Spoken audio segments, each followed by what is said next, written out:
Aula 24 do curso React Essencial e Acelerado, título, o exemplo, Jogo da Velha, código 3.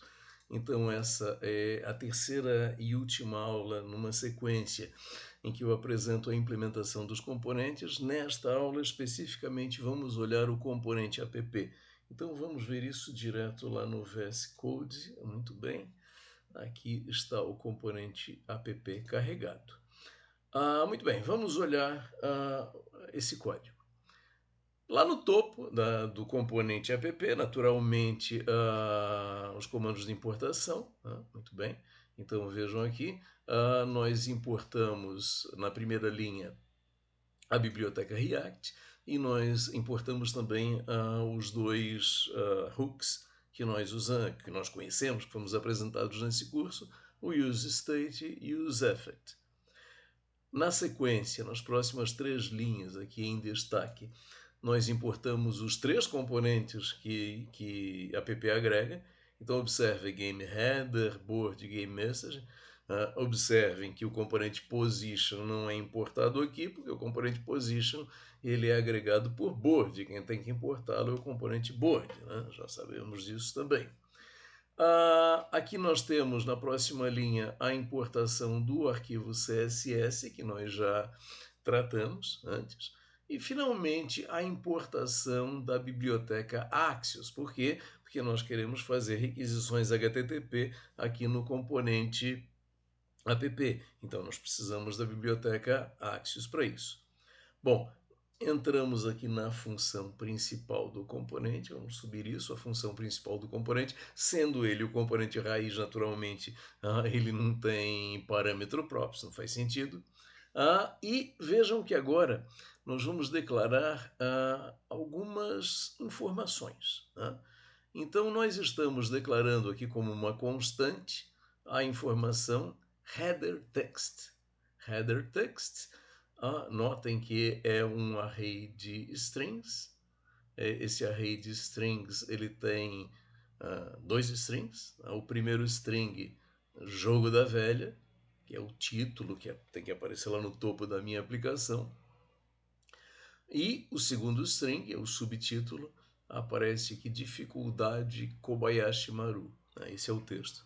Só uma observação de 10 segundos. Nível de dificuldade, fácil, difícil, médio, etc.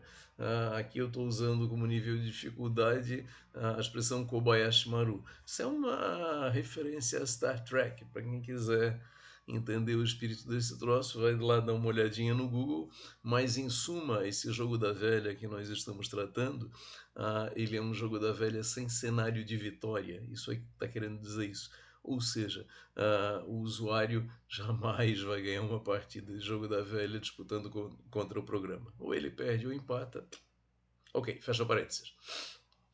Então, primeira informação, vejam, declarada como uma constante, header text, título e subtítulo da aplicação, que nós já vimos com ela em execução. Bom, vejam que agora a próxima informação declarada, a próxima linha, agora é a declaração de uma variável de estado chamada GameMessage. GameMessage é o quê? É a mensagem que aparece, que tem que aparecer lá embaixo na minha aplicação. Só que essa declaração foi feita usando o hook useState. Próxima linha, vejam aqui, é a declaração de outra variável de estado GameMetrics, novamente usando o hook useState, que é o que? A matriz do tabuleiro, com as posições do tabuleiro. E notem que nessa matriz o valor inicial que eu coloco aqui em destaque é um preenchimento assim meio louco, né? Um preenchimento impossível, mas só para ter uma apresentação visual. E GameState, desculpe, GameMessage, a mensagem inicial que aparece, vejam, é o string carregando. Quero fazer duas discussões aqui antes de seguir adiante. Primeira discussão é o seguinte, olha, o meu programa, nós já vimos esse programa em execução e vamos ver de novo em seguida, ele me mostra três informações. Ele me mostra o cabeçalho lá no topo, ele me mostra uma mensagem lá embaixo e no meio ele me mostra o preenchimento das posições.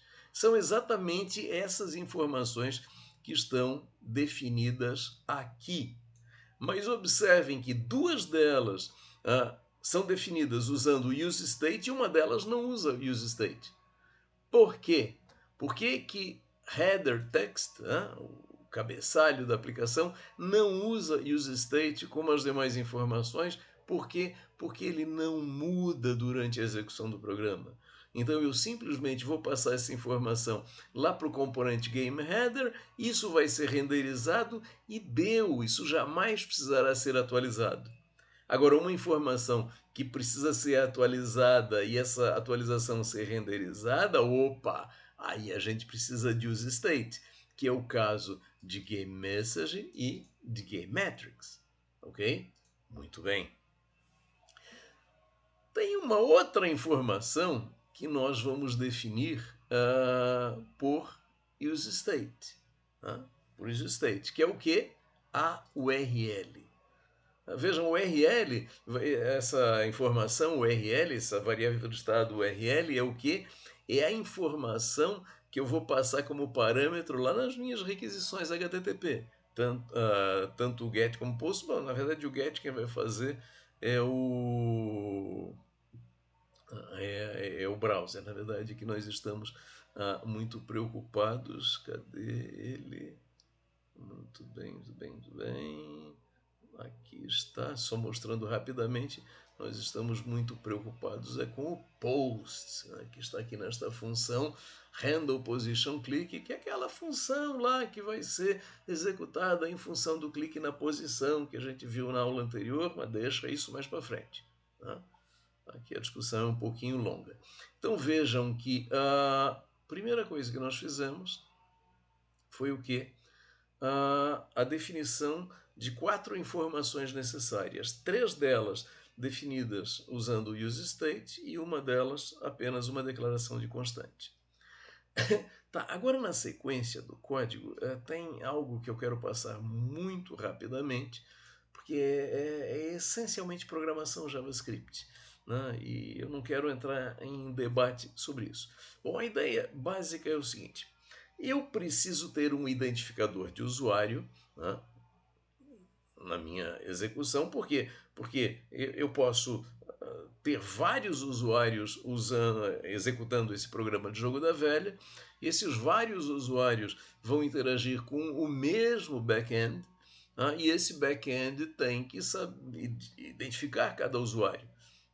Quando eu mando lá, olha, eu estou aqui jogando na posição central do tabuleiro, ele tem que saber que sou eu e não outro usuário que está mandando essa informação. Então eu preciso de um identificador de usuário. E esse identificador de usuário tem que ser único, né? Não posso confundir usuários. Então o que acontece é que eu tenho aqui uma função GenerateID, que serve para gerar esta função. Então isso aqui, digamos assim, é uma geração pseudo-randômica. Na verdade, ela usa a hora do momento em que a função é executada para gerar essa informação. Então, a menos que dois usuários executem esta função exatamente no mesmo horário, hora, minuto, segundo, até os milissegundos, data, eles não vão repetir. Então, essa é a ideia. Mas não vou entrar no detalhe disso, o código está disponível no livro, o código está disponível aqui embaixo, então quem quiser olhar isso aí com calma, olhe com calma. Mas então eu tenho uma função que me gera um identificador de usuário, função GenerateID, e que é, a princípio, um identificador único, que não repete. Bom, e eu tenho a função que efetivamente vai ser invocada na sequência, que é a função getUserID. Então, puxa, é uma função que me devolve o quê? O identificador do meu usuário local, que eu preciso passar essa informação nas minhas requisições. Tá? Muito bem. Então vejam aqui. Primeiro, aqui eu vou falar novamente, isso aqui é JavaScript, são questões que eu não quero discutir agora. Mas basicamente, esse identificador ele está guardado localmente, né, no local storage. Local storage é papo de desenvolvimento. Eu não vou entrar nesse mérito agora. Né? Desenvolvimento de front-end é a cultura JavaScript necessária. Mas ele está guardado em armazenamento local. Né? Então, eu vou buscar esse identificador local, então eu chamo aqui a variável JV Local ID, eu vou pedir lá para o armazenamento local, olha, armazenamento local, por favor, me dê o identificador local. Aí tem duas situações. A situação é, eu já executei esse programa antes e essa informação foi guardada e está lá guardada, eu não mandei apagar, está lá guardada, ou eu estou executando, essa informação não existe e, portanto, o retorno é nulo. Então, vejam, um comando, se o retorno for nulo, bom, aí eu invoco aquela função que eu chamei antes, que é o GenerateID, para gerar esse identificador. E vou guardá-lo lá no local storage para a próxima vez que eu precisar, ele está lá guardadinho, bonitinho. E vou retornar isso aqui, o identificador do jogador, o identificador de jogador local. Então vejam, esse conjunto de duas funções, a GenerateID, que é invocada aqui na segunda, que é o getUserID, basicamente esse conjunto tem a finalidade de qual é o identificador do jogador local que está executando o programa. Muito bem. Agora nós vamos entrar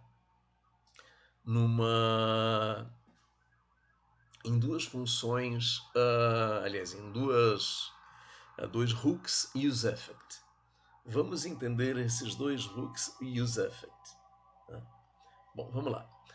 Nota o seguinte, quando a função de um useEffect ela é executada, ela é executada quando o componente é renderizado, então os dois aí vão ser executados. Na hora que eu carregar a aplicação, as duas vão ser executadas. E quando o elemento que altera muda. Muito bem. Então vamos ver o seguinte. O primeiro useEffect está aqui. Vejam, ele não tem o array lá de informações que tem que gerar o efeito colateral, ele não tem nada. Então, essa função aqui desse primeiro useEffect, ela vai ser executada quando o componente for renderizado. Então, ela faz o quê? Vejam, ela define uma constante id invocando aquela função que nós vimos ao getUserID. Então, qual é o identificador do usuário local? E aí ela compõe a nossa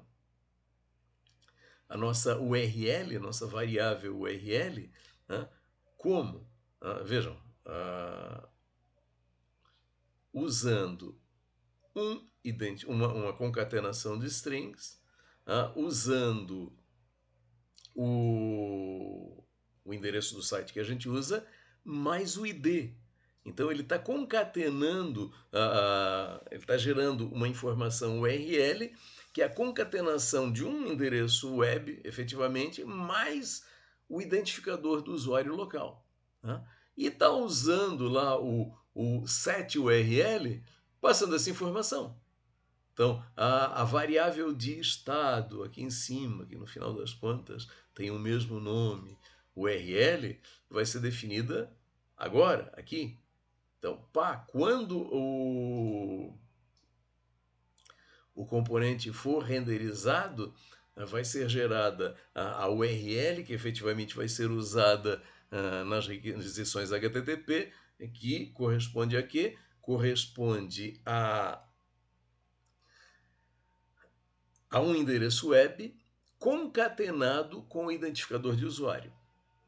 Isso aí não podia ser passado por post, o identificador do usuário? Podia. Mas essa discussão é o projeto do back-end, nós estamos pegando o back-end pronto, funciona assim, ponto, deu. Mas observe que isso aqui não é senha, a gente não passa senha desse jeito. Óbvio, evidente. Muito bem, primeiro useEffect faz o quê? Define a variável de estado URL. Aqui, usando setURL. Perfeito. Vamos para o segundo useEffect, que está aqui embaixo. Bom, esse useEffect, vejam o seguinte. Ele é executado quando... olha lá o elemento lá embaixo na última linha. Quando o valor de URL, que é a variável de estado URL, for alterado. Então ele vai ser executado quando? Ele vai ser executado quando o componente for renderizado e quando o valor de URL for alterado. Isso é importante. Tá? Vamos ver agora o seguinte. Esse componente vai ser renderizado. Então os dois useEffects vão ser executados. Ok? Os dois useEffects vão ser executados. Tá? Muito bem. Quando eu executo o segundo, está aqui a função. Essa função começa com um if. If URL. Ou seja, a variável de estado URL está definida. Qual desses useEffect vai ser executado primeiro? Quem disse que quando eu executar o segundo useEffect eu já terei executado de cima e a informação URL vai estar definida? Não sei, não faço a menor ideia. Portanto, ao invés de simplesmente ter o que eu quero que aconteça, eu começo esse segundo useEffect com um if, um condicional. Olha, só vou executar o que segue se a variável de estado URL já tiver sido definida. Senão, eu não faço. Então, vejam, não tem nenhum problema eu executar esses dois simultaneamente. Por quê? Porque, cara, se eu executar aqui esse na renderização e eu vou executar isso aqui na renderização, cara, sem o URL definido, esquece. Não vai... nada vai acontecer. Aí a gente tem que ir lá em cima, deixa eu ir lá em cima até mostrar o detalhe, que lá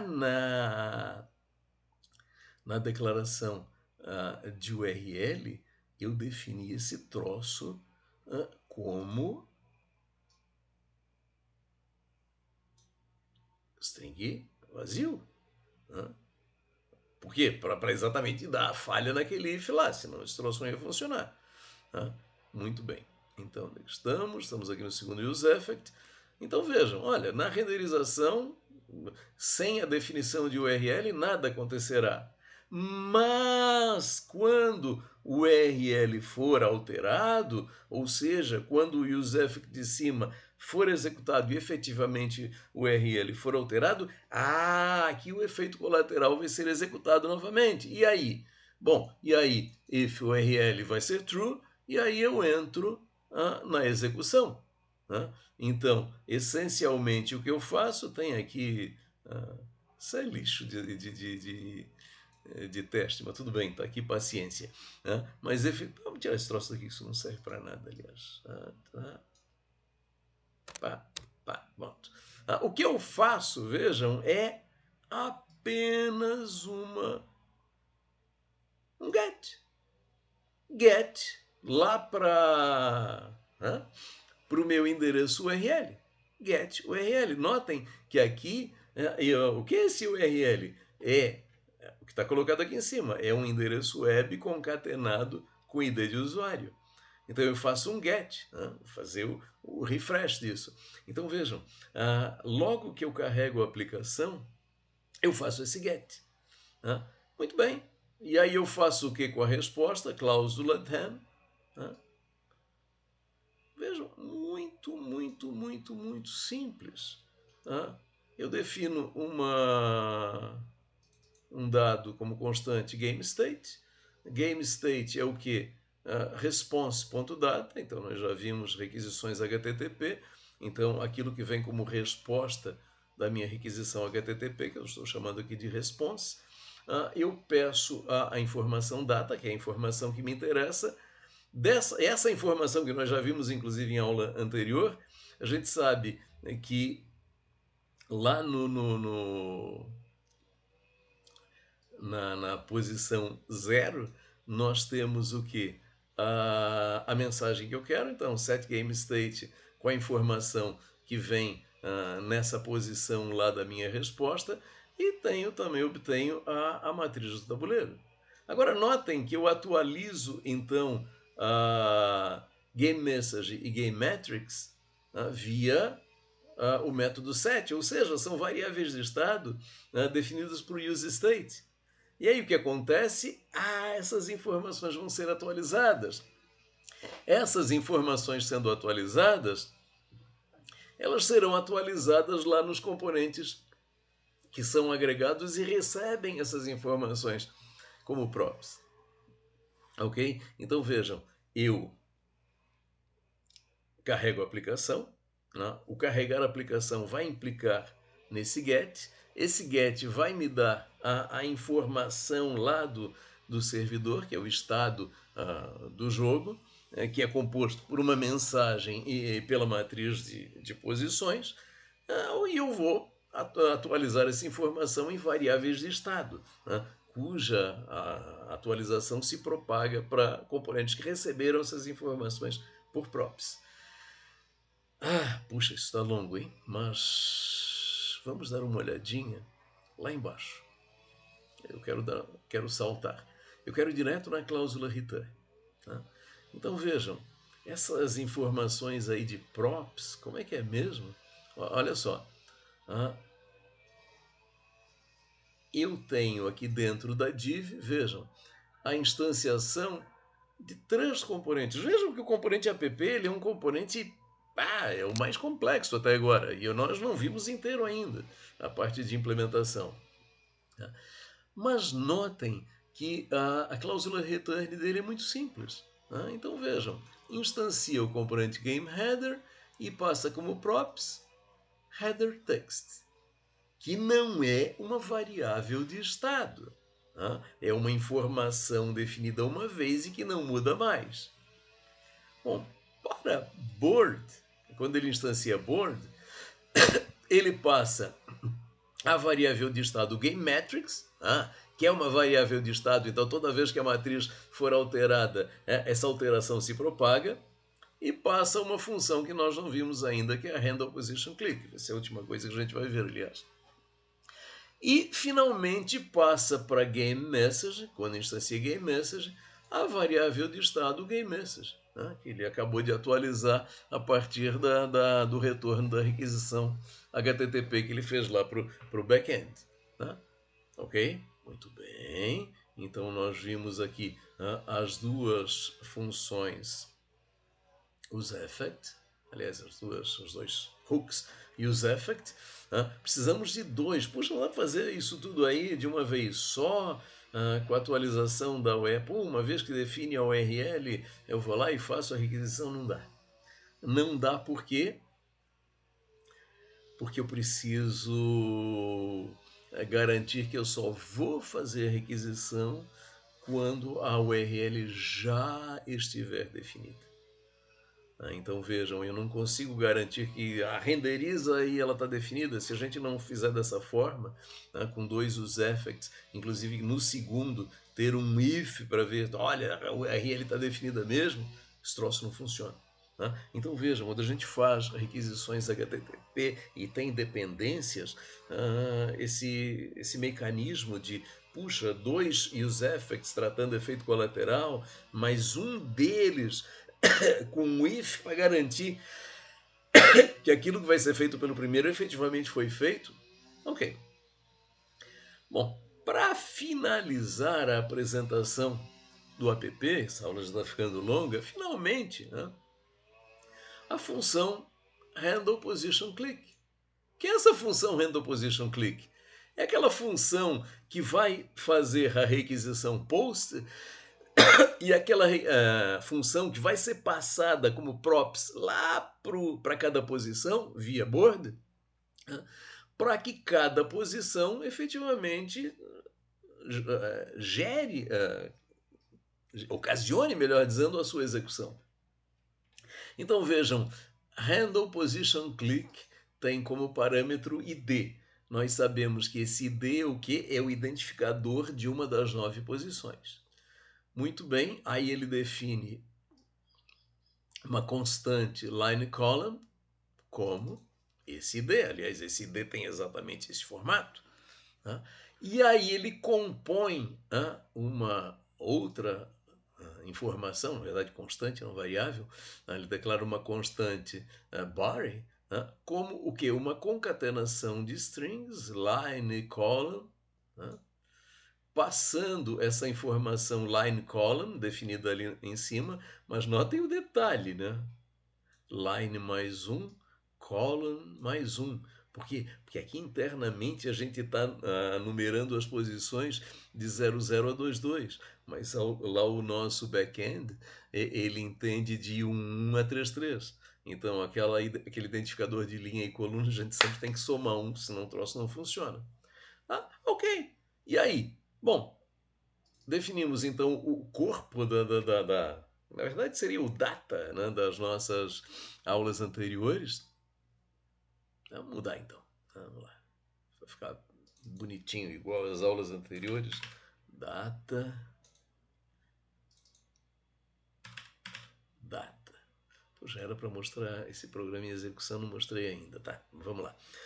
Então, igualzinho à aula anterior, na URL data. Eu passei, fiz a requisição. Nota que isso aqui é muito, muito parecido com aquele programa em que a gente fez só um exemplo de post e mostrou no browser. Só que aqui, evidentemente, dentro de uma aplicação que efetivamente tenha alguma utilidade. Então, vejam se lixo de depuração. Console.log a gente bota para ver que o programa está funcionando. Vamos limpar isso aqui. Vamos limpar isso aqui. Então, vejam.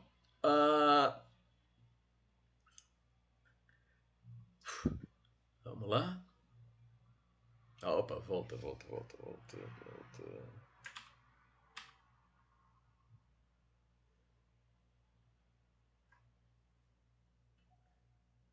Não. Puxa. Perdão. Apaga isso, isso não é necessário. Vai. A aula está cansando até a mim, né? Então paciência para quem está assistindo. Então vamos lá. Definida a URL lá no início, né, na carga do componente, via aqueles dois useEffects, como nós já vimos. Né? Definido data, que essencialmente é a linha e coluna da posição clicada, nesse formato aqui, que é o que o nosso front-end está esperando, line column. Eu vou fazer a requisição post, passando a URL e o dado definido. Muito bem. Vai acontecer o que com esse post? Bom, ele vai me dar um retorno, uma resposta, que eu estou chamando essa resposta de game state, o estado do jogo. Então eu vou pegar a mensagem GameState.data nesta posição e GameMetrics, GameState.data nessa posição. Então vejam, eu estou atualizando as variáveis de estado GameMessage e GameMetrics. Cara, isso é igualzinho ao que eu fiz aqui. Cadê ele? Não. Nesse useEffect, lembram que nós vimos dois useEffects? No segundo, a gente fazia uma requisição get, a partir daquele retorno. Aqui a gente até fez uma linha a mais. Poderia ter feito, vamos alterar o código. Vamos fazer exatamente igual está lá embaixo. GameState, ok. Não precisamos mais desta linha. Pronto. Então agora os dois estão exatamente iguais. Então a gente, a partir nesse caso no useEffect, a partir da resposta do get, essa resposta é GameState, e nós atualizamos as variáveis de estado GameMessage e GameMetrics via correspondentes métodos set. Aqui, cadê? Na função handleClick que aqui está, vejam, nós fazemos o post, passando como data, como dado, linha e coluna da posição clicada, e a cláusula then é exatamente a mesma, atualiza as variáveis de estado GameMessage e GameMetrics, e nós já vimos aqui o nosso return, essas informações, GameMetrics está aqui GameMessage daqui, vejam aqui embaixo, vai ser passada para os nossos componentes Board e GameMessage, e consequentemente a nossa interface vai ser atualizada. Tá?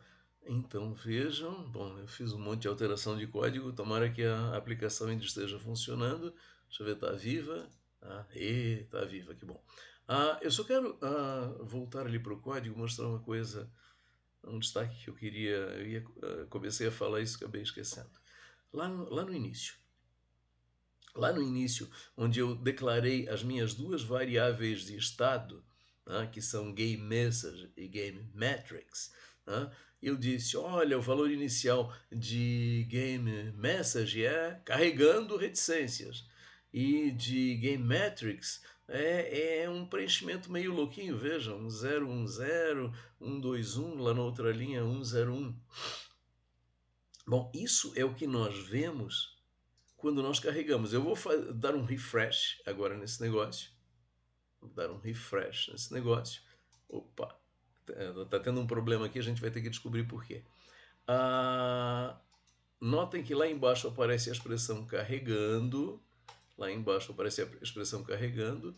Opa, e aqui está aparecendo a matriz. Estamos com um problema. As minhas alterações de código deram algum efeito que eu não gostaria que tivesse. Vamos dar uma pausa, vamos ver isso direito. Bom, então retomando a gravação, observa que quando eu vim aqui nesse Use Effects sair apagando linhas, faltou um detalhe importante, aqui não dá para ser GameState, tem que ser aqui, ó, GameState ponto data, aqui também GameState ponto data, meu get não estava funcionando, então vamos ver se agora a coisa funciona. Olha lá, tá bonito. Então, agora eu vou fazer o refresh agora de novo, vou mostrar aquilo que eu queria ter mostrado, que acabou aparecendo no erro. Então, na hora do refresh, a informação vai aparecer por muito pouco tempo. Notem que aparece um preenchimento meio estranho do tabuleiro primeiro. Viu? Uma piscada, um preenchimento meio estranho do tabuleiro, ok.